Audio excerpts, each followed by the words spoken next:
These texts have been described as passports to the underworld, and they described what happened, what stages the dead would go through, what guardians they would meet, and what they had to say to the guardians in order to pass and to reach the underworld. They are real-life inscriptions inspired by myth. Visions of the afterlife believed to be derived from the mythical poems of Orpheus. It was believed that while he was in the underworld, he learned a great deal about the way it worked. So when he came back to the upper world without his wife, he wrote poems about the underworld. And these poems then were passed down from person to person, what they should do in the underworld, what they shouldn't do. And it's in fact portions of these poems that are inscribed upon the gold tablets. The ancients used the poems of Orpheus as an instruction manual for life after death, a way to understand and navigate the realm of Hades.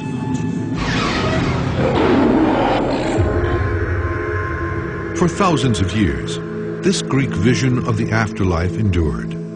But in the first few centuries AD, a new set of ideas revolutionized the way the ancient world looked at death.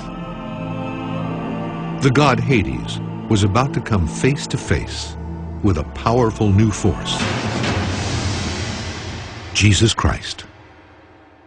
Christian tradition tells of an epic battle between the old order and the new, a final clash of the gods. At the center of the showdown stands Hades, and Christ has come to collect his souls. There's a rewriting of the Gospel of Nicodemus. It's called the Descensus Christi, the descent of Christ into Hades.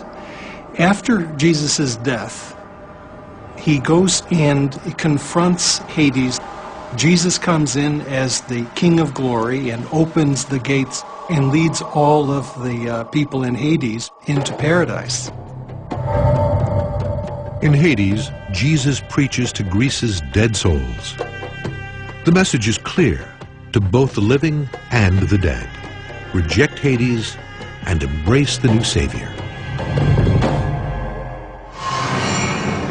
But what will become of the master of the dead in this new order? The final moments of Hades are described in the Bible's book of Revelation, which foretells the end of days. To show his power over death. According to Revelation, Jesus will destroy Hades and death itself.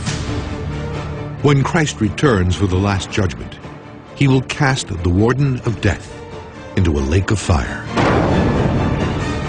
He gives, by the destruction of Hades, the destruction of the realm of the dead, a victory over death, not for the individual, but for all of creation. Ultimately, Hades is destined to share in the fate of all the souls under his command. Even he can't escape the clutches of death.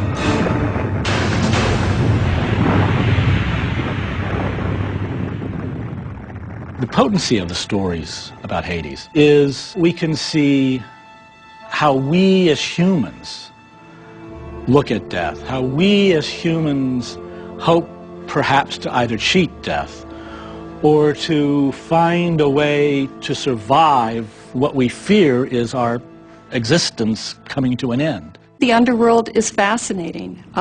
People like to imagine what might happen there because it's creepy, it's eerie, it's utterly unlike anything that happens in this world.